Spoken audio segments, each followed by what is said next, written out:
General Hancock arrived on the plains with a dual message: a desire for peace, yet an undeniable show of force meant to ensure it. But when face to face with Cheyenne and Sioux leaders at Pawnee Fork, the air thickened with mistrust. Then, under the cloak of darkness, an entire village vanished, men, women, children leaving behind smoldering fires and a chilling silence. What did they hear or fear that made them flee so desperately into the unknown night of 1867? The region, mapped only a few years prior as the Great American Desert, had undergone a significant transformation by the spring of 1867. Westward immigration had pushed the eastern boundary of this perceived wasteland nearly 300 miles west, and the area was now commonly referred to as the Plains. It was within this vast expanse that certain Native American tribes, deemed problematic by the U.S. government, conducted raids on frontier settlements and vital travel routes. This activity persisted despite treaties that, in theory, restricted most of these tribes from the contested areas. A prevailing sentiment, noted by figures like George Armstrong Custer, suggested that two groups consistently desired conflict with the Native Americans: the Army and the frontiersmen. Custer, however, refuted this, asserting that these very groups most feared such wars and would make the greatest sacrifices to prevent them. The life of a soldier on an Indian campaign was one of considerable hardship, marked by a lack of comforts, separation from family, and scarce opportunities for promotion or recognition. Similarly, frontiersmen stood to lose everything, including their lives, and gained little from these conflicts, contrary to the notion that they sought lucrative government contracts. Such large contracts typically benefited individuals situated far from the frontier, deep within established civilization. In times of peace, the proximity of Native American villages to frontier posts fostered a unique and often engaging social dynamic, characterized by visits, trade, races, dances, and the sharing of legends. When amity was desired, the army could be perceived as the Native Americans' staunchest ally. However, instances of violence, including killings and raids on settlements attributed to these tribes, had also occurred. During the preceding winter, prominent chiefs and warriors from several tribes had issued threats of a coordinated uprising along the entire frontier, particularly targeting the main travel arteries as soon as the spring grasses provided sustenance for their ponies. In response to these threats and recent violent incidents, General Winfield Scott Hancock initiated preparations for a substantial military expedition. The stated objective of this undertaking was to convince the Indians within this region that we are able to punish any of them who may molest travelers across the plains, or who may commit other hostilities against the whites. Site 16. General Hancock expressed a desire to avoid conflict and to ensure fair treatment for the Native Americans in accordance with existing treaties. He prioritized acting through the agents of the Bureau of Indian Affairs and requested their presence with the expedition to demonstrate governmental cohesion. In early the 18th of March 67, communiques were dispatched to the agents of the tribes General Hancock wished to convene for a council. These agents, in turn, sent runners to the various villages, inviting them to a parley near the Arkansas River. General Hancock, accompanied by an artillery battery and 6 companies of infantry, arrived at Fort Riley, Kansas, by rail during the last week of March.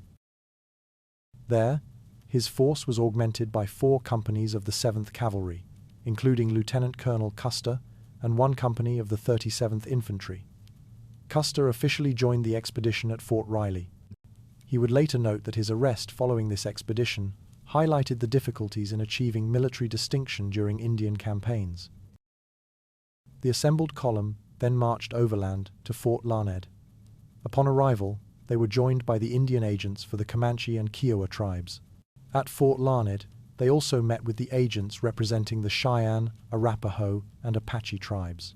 These agents reported that the chiefs had consented to gather near Fort Larned on the 10th of April and requested that the expedition remain in place until that date. General Hancock agreed to this timeline. On the 9th of April, a severe snowstorm enveloped the plains, lasting the entire day. The command, fortunately, was already encamped and sheltered from the blizzard's full force. The Cheyenne and a band of Sioux were encamped on the Pawnee Fork, approximately 30 miles upstream from Fort Larned.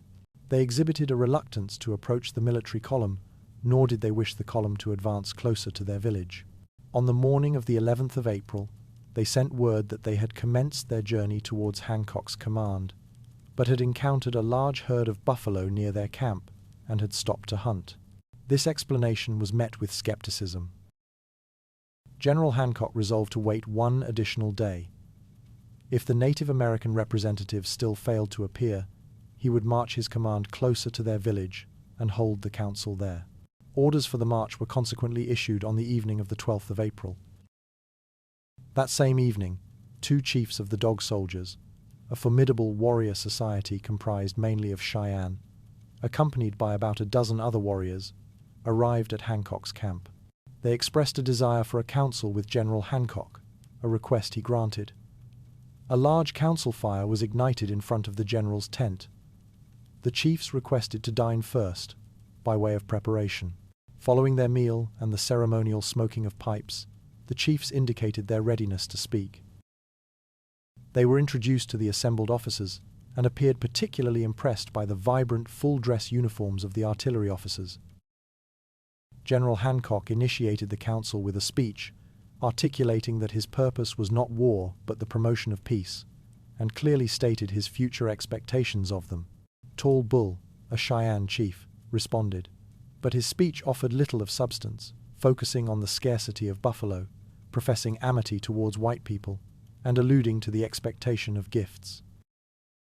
Hancock then declared his intention to move his command closer to their village the following day to hold a council with all the chiefs present there. Several years prior, the military had taken custody of 2 Native American children, presumed survivors of the Sand Creek engagement. They had received care and an introduction to civilized ways. In accordance with treaty stipulations, the Army had agreed to return them. The girl was being cared for near Denver. The boy had been taken further east, and his retrieval proved difficult. He was eventually located and sent to General Hancock for return to his tribe. The boy, a subject of curiosity, accompanied the expedition. He was dressed in civilized attire and seemed content. The Native Americans visiting the camp were eager to see him, but displayed no outward emotion upon his presentation. They were visibly displeased by his attire. The boy, estimated to be between 8 and 10 years old, expressed reluctance to return to his tribe. Perceiving that the Native Americans did not intend to come to his camp as promised, Hancock decided to move his forces toward their village. On the morning of the 13th of April, the column departed Fort Larned, marching along Pawnee Fork in the direction of the main encampment. They made their first night's camp approximately 21 miles from the fort. Early on the 14th of April, Pawnee Killer, a Sioux chief, left Hancock's camp, stating he was proceeding to the village to bring the other chiefs for a council scheduled for 9 a.m. When the appointed hour arrived, the chiefs had not materialized. Chief Bullbear then appeared, reporting that the chiefs were en route but would be delayed. Hancock informed Bullbear that he would move his command closer to the village and that the council would be held there that evening. Bullbear assented. At 11 a.m., the column resumed its march. After covering a few miles, the soldiers witnessed an impressive display of Native American martial strength. A line of battle formed directly across their path of advance. The majority of these warriors were mounted, adorned in vivid war paint and elaborate feathered war bonnets, and armed with lances, bows, quivers of arrows, and, significantly, modern breech-loading rifles and revolvers. Custer noted that these advanced firearms were often supplied by the Bureau of Indian Affairs. The U.S. column halted and deployed into a line of battle. Custer observed a striking resemblance between the Native Americans' tactical formation and that of regular Army troops. General Hancock, accompanied by General A.J. Smith and other staff officers, rode forward, inviting the chiefs to meet in the space between the 2 opposing lines. Roman Nose, carrying a white flag, along with other Cheyenne and Sioux chiefs, advanced and met with Hancock. Handshakes were exchanged. General Hancock inquired about the meaning of the hostile display, stating that if war was their intent, his command was prepared. The The chiefs responded that they desired peace, not war.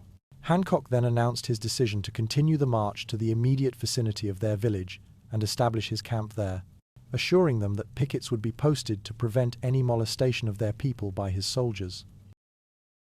An understanding was reached that the chiefs would convene at Hancock's headquarters once his camp was established. The meeting concluded.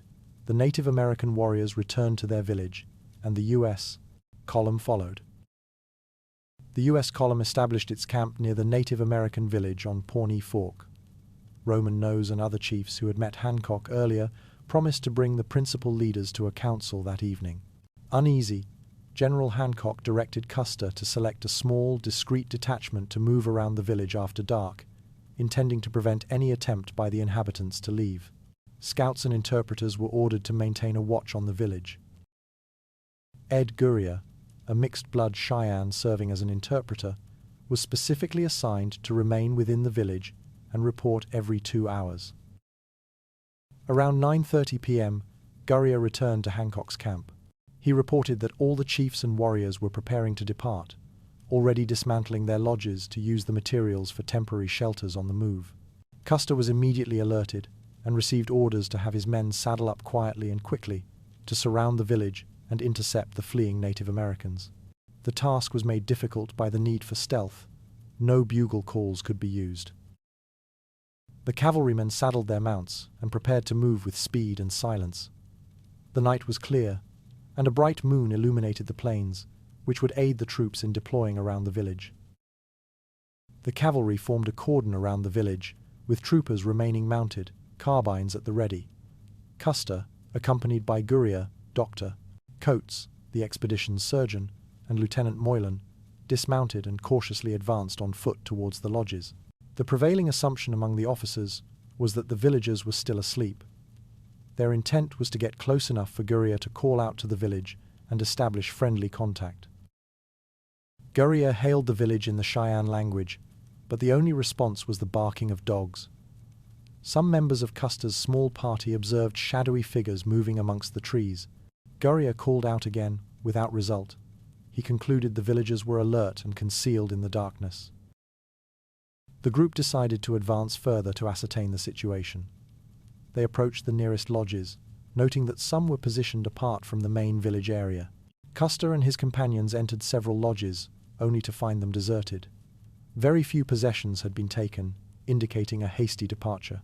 In one lodge, they discovered a kettle of stewed dog meat, which Dr. Coates sampled and declared excellent. Ed Gurrier's wife and child were found in another lodge. They had remained with relatives. Gurrier's wife confirmed that the chiefs had resolved to leave immediately following the council the previous evening.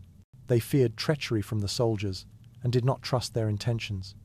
The barking dogs and the sounds made by the deploying cavalry had alerted the village, precipitating their silent flight. Upon receiving this information, General Hancock ordered the destruction of the abandoned Native American village as a punitive measure for what he termed their bad faith and recent depredations attributed to the associated tribes. Custer, with 8 companies of cavalry, was directed to commence a pursuit at dawn on the 15th of April. Soldiers spent the remaining hours of darkness preparing for the march, reorganizing their kits, and checking their weapons and ammunition. The pursuit column moved out before sunrise. The Native Americans had a lead of nearly 12 hours. The chase encountered an early obstacle at Walnut Creek, a stream with steep banks that proved difficult for the wagons to cross. The command was forced to follow the Native Americans' trail upstream to locate a suitable ford. At this crossing, they discovered signs of a recent, temporary Native American camp, with fires still smoldering and some abandoned horses and equipment. This indicated to Custer that his command was gaining on the fugitives. The pursuit continued, and the troopers observed that the fleeing Native Americans were discarding more of their belongings to lighten their loads and increase their speed. Custer then divided his force. A smaller contingent, 1 squadron, remained to guard the wagon train, while the main body, 3 squadrons, pressed on with the chase. The trail soon began to splinter in multiple directions. Custer's command followed what appeared to be the primary trail, but it gradually became less distinct. After 12 hours of marching, covering over 35 miles, The command was forced to halt as darkness fell, making the faint trail impossible to follow. Delaware scouts were sent ahead and tracked for an additional 6 miles, but returned with no new discoveries. Signal smokes were observed in several directions, west, north, and east, at estimated distances of at least 10 miles, indicating the Native Americans had dispersed into smaller groups. The following morning, the 16th of April, Custer's command resumed the march, following the direction taken by the Delaware scouts, along the valley of a dry creek bed. The trail grew increasingly faint and eventually disappeared entirely on the arid, hard-packed ground. The creek bed itself was also dry, making the search for water a pressing concern. The command was compelled to counter the 13th of March miles to find a sufficient water source. During this search for water, Custer participated in a buffalo hunt, successfully downing a large bull, though his own horse collapsed and perished from exhaustion during the chase. After locating water and establishing camp around 2 p.m. on the 16th of April, Custer prepared a report for General Hancock, dispatching it with 2 scouts that evening. He decided to march his command towards the Smoky Hill route as quickly as possible, to warn the stagecoach stations along it of the presence of potentially hostile Native Americans in the area. The column marched through the night, using the North Star for navigation. They anticipated reaching the vicinity of Downey's station. At dawn, they reached and crossed the Smoky Hill River. The overland stage route, with its scattered stations, ran along this river valley. An officer and a detachment were sent to the nearest station to gather intelligence and ascertain the command's precise location. Later that morning, the 17th of April, another officer and his company, who had been dispatched the previous night to locate a station and had become lost, mistook Custer's camp for a Native American village and prepared to attack. Daylight intervened, allowing them to recognize their error before shots were fired. This incident underscored the critical importance of experienced guides. The officer sent to reconnoiter the stations soon returned with grim news confirming an outbreak of hostilities. Stations had been attacked and burned, and their civilian employees either driven off or, in some cases, their remains discovered. At Lookout Station, situated approximately 15 miles west of Fort Hays, Custer found the burned-out ruins. He also discovered the bodies of 3 station employees. They had been subjected to torture, burned, and scalped. The remains were so badly disfigured that identification was difficult. No immediate evidence at the site definitively identified the tribe responsible for the attack. However, employees at other, still intact stations reported recognizing some of the Native Americans who had passed by as Sioux and Cheyenne, including individuals known to have been part of the group Custer's command had pursued from Pawnee Fork. Custer arrived at Fort Hays on May 3rd and dispatched a report to General Hancock detailing these events and the activities of the Native Americans. Based on Custer's reports, General Hancock subsequently justified his order to destroy the village at Pawnee Fork as a necessary response to the tribe's perceived bad faith and hostile actions. This decision by Hancock ignited a significant and acrimonious debate, primarily conducted through published letters and articles, much of it fueled by individuals associated with the Indian Ring, whose financial interests were impacted by frontier policies. Agents representing different tribes attempted to deflect blame for the depredations onto other groups, though they generally acknowledged that hostile acts had been committed by tribes active in the region. Subsequent events would suggest that all 5 of the principal tribes involved in Hancock's initial councils, Cheyenne, Arapaho, Apache, Kiowa, and Comanche, along with elements of the Sioux, had indeed formed an alliance for a general war. General Hancock later held a council with Kiowa and Arapaho chiefs at Fort Dodge, hoping to persuade them to remain peaceful. Prominent chiefs attending included Satanta, Lone Wolf, and Kicking Bird of the Kiowa, and Little Raven and Yellow Bear of the Arapaho. These leaders made effusive promises regarding their future good conduct. Satanta, in particular, was so eloquent in his pronouncements of peace that he was presented with a major general's uniform. Only a few weeks later, Satanta led an attack on Fort Dodge itself. Due to a shortage of supplies and delays within the quartermaster department, The cavalry was unable to undertake major offensive operations immediately from Fort Hays. This interim period was utilized for training and refitting. Desertions from the command increased, attributed to insufficient and poor quality rations, including rotten bacon and substandard hard bread, alleged fraud by government contractors, and the prevalence of disease, notably scurvy and cholera. To break the monotony of camp life and provide practical exercise for the men and horses, organized buffalo hunts were conducted, which Custer considered valuable training for cavalrymen.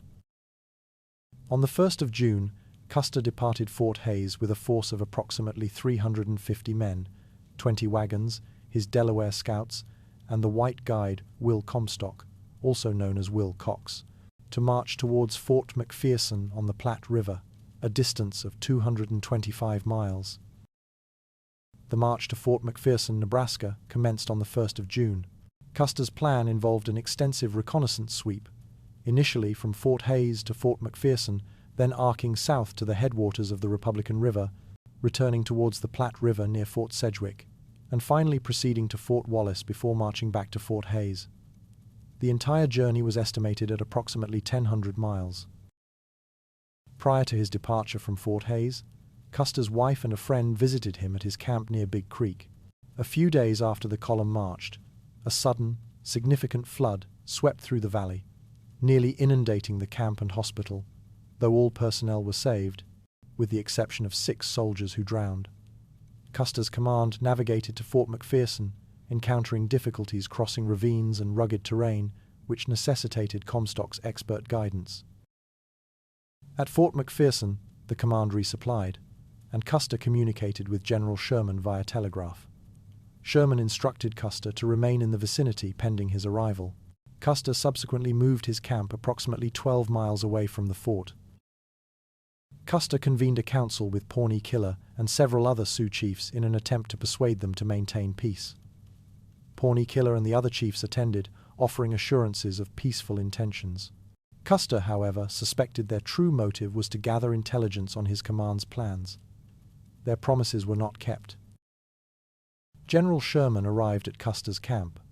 He shared Custer's distrust of Pawnee Killer and considered dispatching a pursuit to capture the chiefs as hostages, but this course of action was deemed impracticable. The decision was made for Custer to move his command southwest to the forks of the Republican River, an area known to be frequented by hostile Native Americans. The objective was to locate Pawnee Killer's village and compel its inhabitants to move closer to a military post to differentiate friendly from hostile elements. It was also believed that the Cheyenne and Sioux who had fled from Pawnee Fork were located somewhere in this region. General Sherman accompanied the column as far as Jack Morrow's Canyon, about 15 miles from the Platte River, where the command turned south. Sherman then bid them farewell and returned to the railroad. After a 4-day march from the Platte, the command reached the forks of the Republican River and established a camp. Custer adjusted his plans. Instead of the entire command proceeding to Fort Sedgwick, an officer would be dispatched there with reports. The command required additional supplies for an extended reconnaissance, anticipated to last over 20 days. The decision was made to send the wagon train south to Fort Wallace for these supplies, as the route was considered more practicable than the one to Fort Sedgwick. An officer would accompany the wagons to Fort Wallace and then continue to Fort Sedgwick to retrieve dispatches for Custer. Major Joel A. Elliott, described as a brave and energetic officer, was selected to carry the dispatches to Fort Sedgwick, escorted by a small detail of 10 men and a guide. They departed on the night of the 23rd of June to avoid detection. On the same day, the wagon train destined for Fort Wallace also set out, escorted by Colonel West and a squadron of cavalry. Colonel West was to halt at Beaver Creek with one company, while the wagon train, under the escort of Lieutenant Robbins and another company, continued to Fort Wallace and then returned. Colonel Cook accompanied the wagon train to oversee the procurement of supplies. Custer had sent a letter to his wife via Colonel Cook, requesting her to meet him at Fort Wallace and return with Cook to his camp on the Republican River. The letter was fortunately lost, preventing her from undertaking the hazardous journey. A few days after these detachments departed, Custer's camp at the forks of the Republican River was attacked by Native Americans. The alarm was sounded, and Custer and his officers prepared to engage. Custer, with 6 other officers, met the Native American leaders at the riverbank for a parley, while the main body of his command remained on alert against potential treachery. The principal leader of this Native American group was Pawnee Killer, the same chief who had pledged peace at Fort McPherson. His attack on the camp demonstrated the insincerity of his earlier promises. Custer allowed Pawnee Killer to view his assembled command through field glasses, displaying its considerable strength. Pawnee Killer, apparently recognizing the futility of any treacherous designs, signaled his warriors to halt. Custer attempted to detain the chiefs or persuade them to camp nearby, partly to ensure the safety of his detached parties. After the parley, Custer attempted to pursue Pawnee Killer, but was unsuccessful. Another small group of Native Americans appeared from a different direction. Captain Lewis Hamilton was ordered to investigate. Captain Hamilton divided his command, one part pursuing one group of Native Americans, the remainder another. Once separated, 43 warriors suddenly attacked Hamilton's contingent of 25 men. Dr. Coates, who was accompanying Hamilton, became separated and observed the engagement from a distance. He rode back to camp to raise the alarm. Custer quickly dispatched troops to support Hamilton. They encountered Hamilton's party returning. They had repulsed their attackers, accounting for 2 warriors and wounding several others. The Native Americans fled in the direction Major Elliott's detachment had taken. This significantly increased anxiety for Elliott's safety. On the 27th of June, Major Elliott and his 10 men returned safely to camp after their journey of nearly 200 miles through hostile territory. They had hidden in ravines during the day and traveled by night. Elliott's safe return shifted the command's primary concern to the wagon train en route to Fort Wallace. Custer had telegraphed instructions to Fort Wallace for the wagon train and its escort to return to his camp as soon as possible. He also ordered Colonel Myers to march rapidly from the Platte to Beaver Creek to rendezvous with Colonel West. Myers effected this junction, and together they proceeded towards Fort Wallace, following the trail of the wagon train. The wagon train, escorted by Lieutenant Robbins, commanding 48 men, with Colonel Cook accompanying and Comstock guiding, reached Fort Wallace without incident. During the outbound journey, Comstock had predicted that Native Americans would attack them on their return at a specific location on the plains. After resupplying and collecting mail at Fort Wallace, the train prepared for its return the next day. The following morning, as they approached the location Comstock had indicated, a large force of Native Americans, estimated at 600 to 700 warriors in full war regalia, was observed advancing towards them. The 48 troopers and officers prepared to defend the train. Lieutenant Robbins had his men dismount and form a circle around the wagons. The warriors attacked determinedly, but were repulsed by the accurate fire from the cavalry's Spencer carbines. The engagement lasted 3 hours, and the escort's ammunition supply began to run low. Scouts from the attacking Native American force detected Colonel West's approaching relief column. They alerted their main body, and the majority of the warriors withdrew to confront the reinforcements, leaving a smaller group to continue skirmishing with the wagon train escort. Colonel Cook and Comstock, witnessing the withdrawal, recognized the new danger to the relief column. Lieutenant Robbins, with approximately 35 men mounted on the freshest horses, was dispatched to meet the approaching relief force, accompanied by Cook and Comstock. They successfully linked up with Colonel West's detachment, which was advancing rapidly. The combined force, wagon train and escort, returned to Custer's main camp on the Republican River on the morning of the 28th of June, with the men proud of their conduct. Custer received a dispatch via the Platte telegraph line, informing him that Lieutenant Kidder and his party had been sent from Fort Sedgwick with dispatches for him. Kidder had been instructed to follow Custer's trail if he was not found at the forks of the Republican. Custer and his command then began their march towards Fort Wallace. Concern for Kidder and his men was high, especially given the known hostile disposition of Native Americans in the region. Custer and his officers speculated that Kidder had missed their main trail and had instead followed the older trail of the wagon train towards Fort Wallace.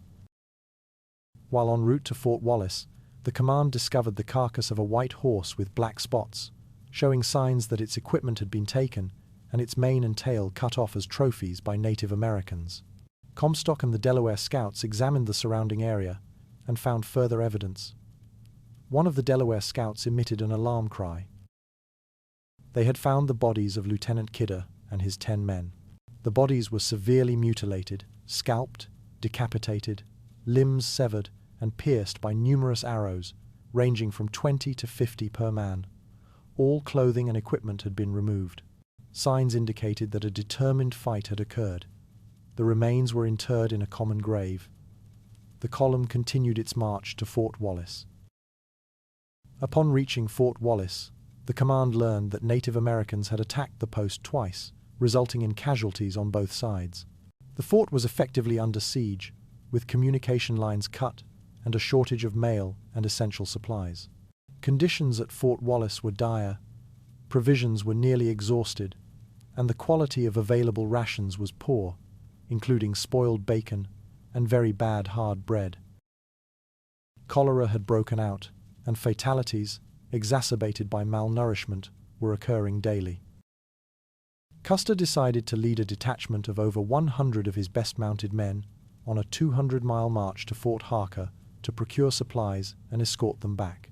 He left the remainder of his command, whose horses were unfit for such a rapid movement, to rest near Fort Wallace. Captain Hamilton was placed in command of this supply expedition. Custer planned to ride quickly to Fort Hays, a distance of 150 miles, and then proceed with only a few men to Fort Harker, another 50 miles, allowing Hamilton and the main detachment to follow at a slower pace. The detachment departed Fort Wallace at sunset on the 15th of July, marching east along the overland stage route. Stations along the route were either abandoned or garrisoned for defense.